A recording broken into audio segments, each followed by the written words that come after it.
който не знае, и съм дошъл тук да се забавлявам. Вижай, давайте си! Има ли улиц фуги? Ей, сташи сте! Давай, вижай! Дай! Давай!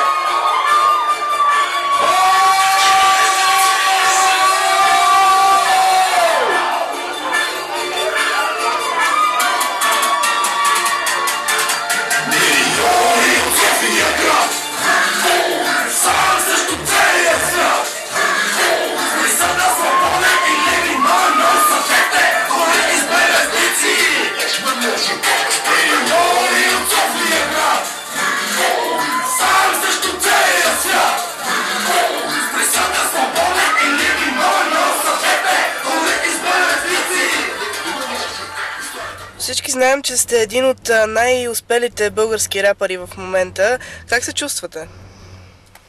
Чувствам се добре. Не мисля, че съм чак толкова успял, има още много накъде. Лесно ли се става популярен в България? То лесно се става популярен, ама въпросът от популярен до това хората те харесват има голяма разлика. Има много хора, дето са популярни, защото ги набутват, изкуствено ги създават, пък хората не ги харесват. И други, които са популярни, защото хората ги харесват.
През какво минахте, за да стигнете до тук? Обикаляне, студия, записи, разправи, какво ли не, общо взето. Лично в музикален аспект. Всички знаят, че сте бил задържан. Какво беше първото нещо, което направихте, когато излязохте? Първото нещо е малко смешно, защото легнах си да спа и в 3 часа взе да ми се звъни на пожар по вратата и се оказа, че някаква комшийка има бъбречна криза. Аз още не знам къде съм, не съм сигурен дали не съм наум, че съм събудил в нас такова и изведнъж трябва да ходим по Пирогов да врънчим до такова, но оправихме жената. Общо взето това беше. Спасих женицата от адски болки.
Лесно ли е един човек да се изправи на крака и да се устреми към върха след една година престой в затвора? Това много зависи до самия човек. Значи има хора, дето не могат даже да издържат едната година в затвора, пък камо ли да станат след това да се изправят. Значи това е много относително. Не е лесно, но човек трябва да държи на себе си, да си отстоява своето и каквото и да се случва, да бъде себе си. Кое е нещото, което струва за вас повече от парите? Повече от парите много неща струват за мен. За мен чисто човешките отношения струват много повече. Говориме за има хора и хора. Значи става просто, че 200 по мяра за мен не струват колко 10 лева, разбираш. Обаче има и хора, дето струват повече от милиарди за мен. Това се опитвам ти кажа. Как се закрепихте в времето, когато БГ Рап беше мъртъв, а чалгата царуваше? Значи беше много трудно, аз искам специално за това да... Беше просто някакъв ад. Всичко беше абсолютно стопирано, никъде не искаха да ни пускат, никъде не искаха да ни отразяват, все едно ни няма. Абсолютно никой не му занимаваше с това. Еми как е така, правиме си песни, пускаме ги в интернет и се надяваме хората да ги слушат. И леко така дръпнахме. Всичко съм си плащал, съм си вадил от джоба, това са хиляди левове, дето няма кой да ми ги възстанови. Всичко съм го направил така от любов към тази музика и малко или много да не умре.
Ако имаше възможност, би ли поел по друг път, по-различен от този?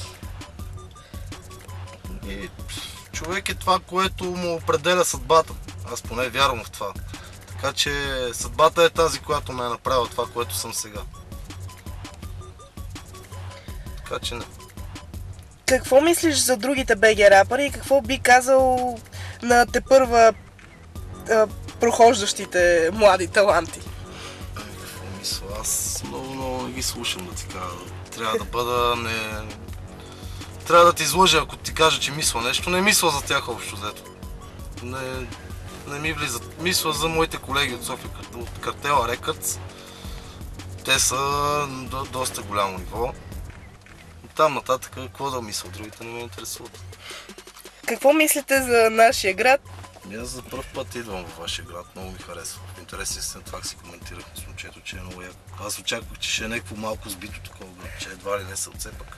То си е град как си трябва. А хората как ви се виждат? Еми аз имам доста познати, тук всичките са много хубави хора, между другото. Няма нито един, който да усещам в него злоба, завист или нещо. Те тук хората са такива малко по-приказливи, обаче с чисти сърца, с чисти души.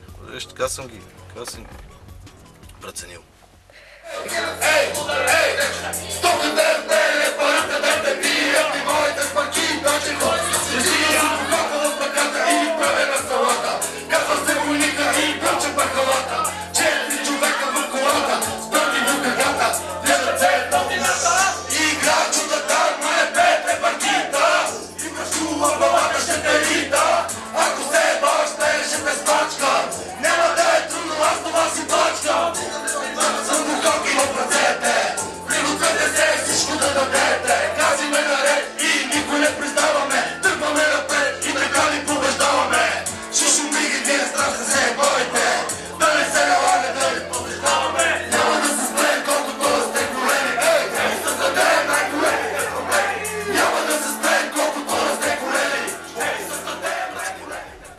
Какво ще кажете на феновете си?